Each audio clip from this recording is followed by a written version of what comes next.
बात है जुमलेबाजी की, बात है किसान की, बात है युवाओं की भविष्य की।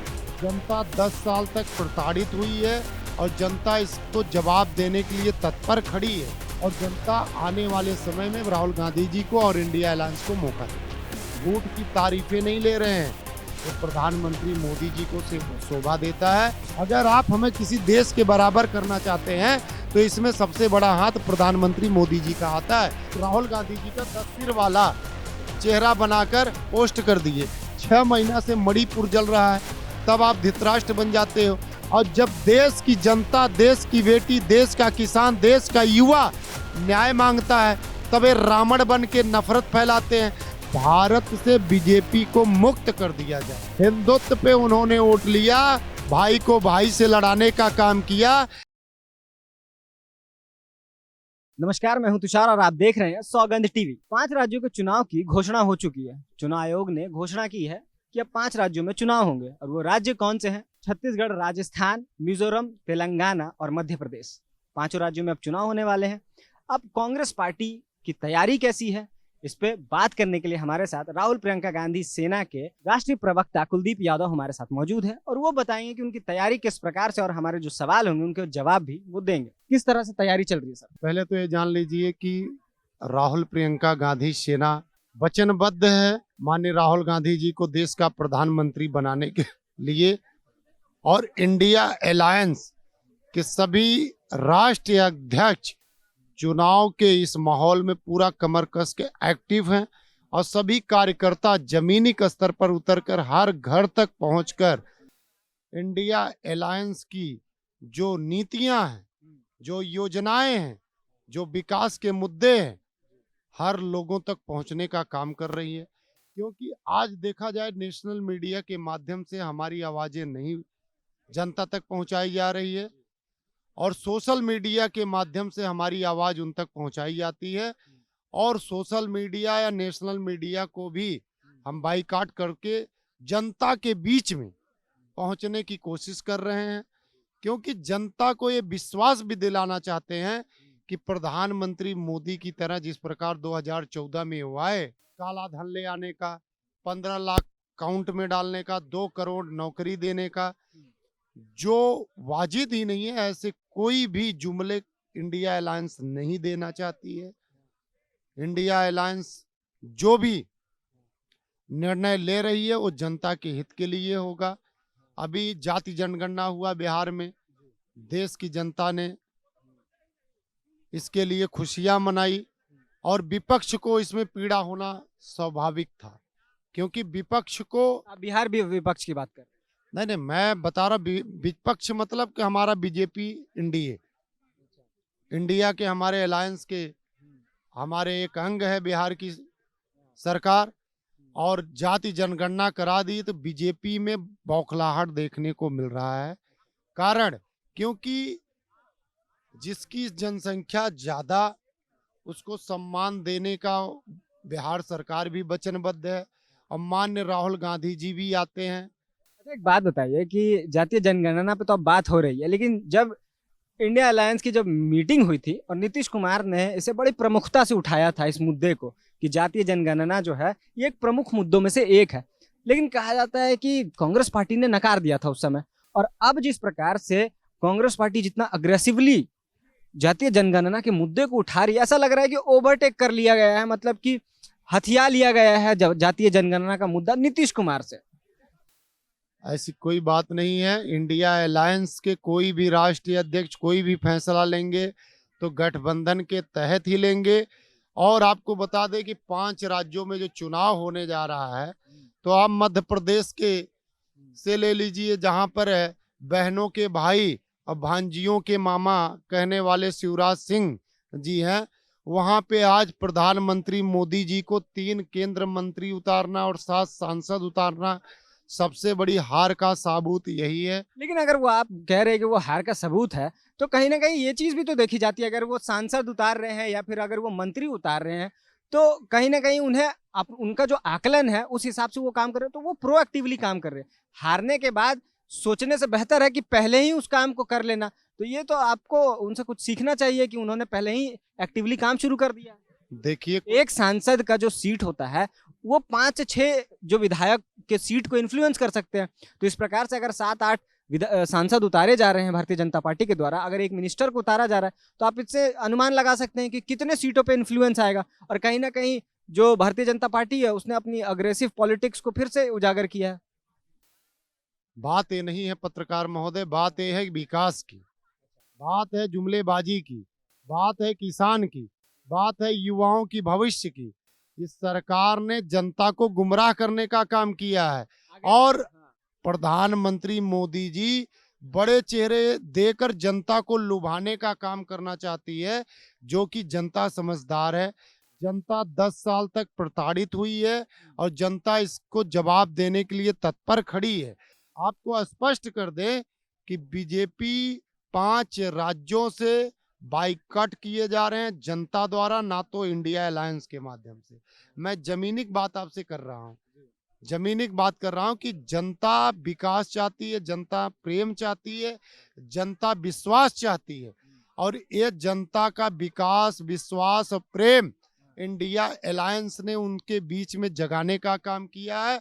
और प्रधानमंत्री मोदी जी को यही जनता जनार्दन ने मौका दिया था, एक बार नहीं 2 बार। लेकिन इस सरकार की नीतियां आप देखिए, हमारे देश के यूथ को अग्निवीर की भर्ती कराए सिर्फ 5 साल के लिए, अब 5 साल के बाद उनको बेकार कर दिया गया। यही देश की जनता नेताओं के लिए 10 साल दे देती है, बोलती है 5 साल में सीखेंगे, 5 साल में देश का विकास करेंगे। लेकिन 5 साल में विकास करने की जगह पे ये बीजेपी इंडिया की सरकार ने राष्ट्र संपत्ति को अपने दोस्तों को बेचने का काम किया। चौकीदारी का शपथ खाए थे कि मैं एससी, ओबीसी, दलित, आदिवासी की चौकीदारी करूंगा, लेकिन वो चौकीदारी अब अडानी अंबानी का कर रहे हैं। मणिपुर पे जहां पे रक्षा करनी चाहिए प्रधानमंत्री मोदी जी को, वहां पे 100 दिन तक वो मौन रहते हैं और 20 सेकंड का स्पीच देते हैं कि मेरा दिल बहुत द्रवित होता है। और नए संसद में आप आ जाइए, नए संसद में प्रधानमंत्री पहले दिन का स्पीच होता है कि नया संसद तय करेगा कौन इधर बैठेगा कौन उधर बैठेगा। और दूसरे दिन का संसद का जब कार्रवाई चालू की जाती है तो आप देखते हैं रमेश भिदोड़िया और दानिश अली की प्रकरण देश के सामने आता है। तो संसद के अंदर नए कानून को पारित किया जाता है, नई व्यवस्थाएं समाज को दी जाती है, राज्य के विकास के लिए, केंद्र के विकास के लिए योजनाएं बनाई जाती हैं। तो उस संसद के अंदर भी नफरत देखने को हमें मिला। तो आपने आपने अभी बोला था कि जो 2 करोड़ नौकरियों का जो वादा था, या फिर महंगाई हो, या हर मुद्दे पे आपने कहा कि भारतीय जनता पार्टी ने जुमला दिया है। लेकिन आपको मैं याद दिलाऊं कि 2019 में राहुल गांधी ने एक न्याय योजना की बात की थी और कहा था कि 72,000 साल में वो देंगे, 7,000 का महीना वो परिवार को देंगे, मतलब कि हर एक बेरोजगार को वो देंगे। इस न्याय योजना को आप कैसे देखते हैं? क्योंकि उस समय तो जनता ने नकार दिया था। अगर मोदी जी या भारतीय जनता पार्टी ने अगर कुछ जुमला दिया तो जनता ने उसको रिसीव किया और उसको एक्सेप्ट किया था। लेकिन यही चीज तो राहुल गांधी ने भी किया, लेकिन जनता ने नकारा, फिर क्यों? देखिए, जनता ने नकारा नहीं, जनता ने अपनाया है। कन्याकुमारी से कश्मीर तक राहुल गांधी जी चले और जनता के बीच में रहे और एक चौकीदार का जो ड्यूटी होता है उस ड्यूटी को बखूबी उन्होंने निभाया और इंडिया अलायंस के सबसे बड़े चेहरे बने और इंडिया अलायंस के अगुआ बने। और आप देख सकते हैं कि आप बता रहे हैं 75,000 रुपया न्याय के लिए, तो आप 72,000 रुपया, आपको बता दें कि 500 का सिलेंडर कर्नाटका में, 500 का सिलेंडर राजस्थान में, और आयुष्मान कार्ड जो इनका 5 लाख का है 25 लाख का राजस्थान में। और यही कर्नाटका में जहां भी कांग्रेस ने जो वादा किया है जनता के बीच में उसको पहुंचाने के लिए कार्यरत है हमारी सरकार, और जनता आने वाले समय में राहुल गांधी जी को और इंडिया अलायंस को मौका दे रही है। आपने योजनाओं की बात की कि जिस प्रकार से जो योजना आपने गिनाया कि राजस्थान में सिलेंडर गैस सिलेंडर की योजना जो चल रही है उसमें 500 रुपए में गैस सिलेंडर मिल रहा है, कर्नाटक का भी आपने जुड़ा दिया। लेकिन अब सवाल यह है कि डीके शिव कुमार वहां के जो उप मुख्यमंत्री हैं, उन्होंने कहा कि हमारे पास अभी उतना पैसा नहीं है कि हम विकास के कार्य कर पाए, क्योंकि जितने भी पैसे थे 40,000 करोड़ हमने सिर्फ जो हम 5 गारंटी जो हमने वादा किया है उस पे खर्च किए जाएंगे। अब जब विकास का कार्य नहीं होगा तो कहीं ना कहीं देश की जो हालत है वो कहीं रुक नहीं जाएगी, या प्रदेश की जो भी हालत है, अगर विकास कार्य नहीं होगा तो फिर आगे काम कैसे चलेगा? देखिए, सर्वप्रथम जिम्मेदारी होती है मानवता का भरण पोषण करना। मानवता का भरण पोषण करना, उसके लिए सरकार तत्पर है और उसके बाद हम वचनबद्ध हैं विकास के लिए। और जो पैसे हम जनता के बीच में खर्च रहे हैं उस पे हम अपने बड़े बड़े फोटो नहीं लगवा रहे हैं, मीडिया में नहीं चलवा रहे हैं और झूठ की तारीफें नहीं ले रहे हैं। ये प्रधानमंत्री मोदी जी को शोभा देता है और ना तो हमारे किसी कांग्रेसी नेता को। आप पैसा कहाँ से लाएंगे? सवाल यही है कि पैसा कहाँ से लाएंगे आप विकास की योजनाओं के लिए? पैसा जनता के बीच से आता है, पैसा जनता के टैक्स से सरकारें चलती हैं, उसी जनता के टैक्स से सारी योजनाओं को आगे किया जाता है और राज्य का विकास किया जाता है। और केंद्र में भी राज्य के माध्यम से टैक्स पहुंचाए जाते हैं और केंद्र जो है केंद्र स्तर पर राज्य को भी फंडिंग करता है। तो इस प्रकार से राज्य की विकास होता है, आपको ये चीज समझना पड़ेगा।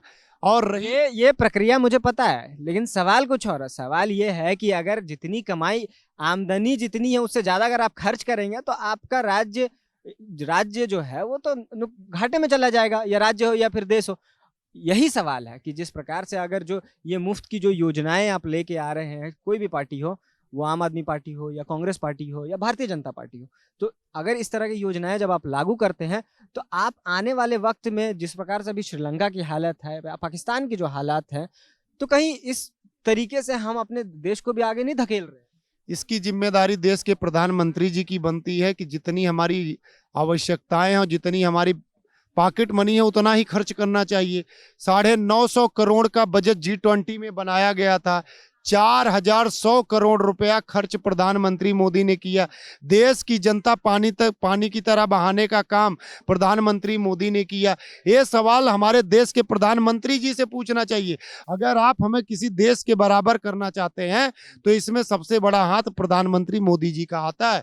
ये चीज आप उनसे पूछिए तो बेहतर आपको उत्तर मिलेगा। कई राज्यों में आपकी सरकार है, इसलिए मैंने ये सवाल आपसे पूछा कि आपकी क्या प्रक्रिया होगी। मैं आपको स्पष्ट कर दूं कि 2024 में अगर हमारे देश, हमारी जनता जनार्दन अगर माननीय राहुल गांधी जी को मौका देती है और देश का प्रधानमंत्री चुनती है तो आपको बताएंगे कि देश का विकास कैसे किया जाता है और देश में भ्रष्टाचार कैसे खत्म किया जाता है। और देश से विदेशी जो ब्लैक मनी की बात कर रहे थे ना, वो ब्लैक मनी विदेश में नहीं है, वो हमारे देश में ही है। उसको कैसे निकाला जाएगा ये माननीय राहुल गांधी जी स्पष्ट करेंगे और जनता जनार्दन सरकार बनने से पहले स्पष्ट करेंगे या बनने के बाद?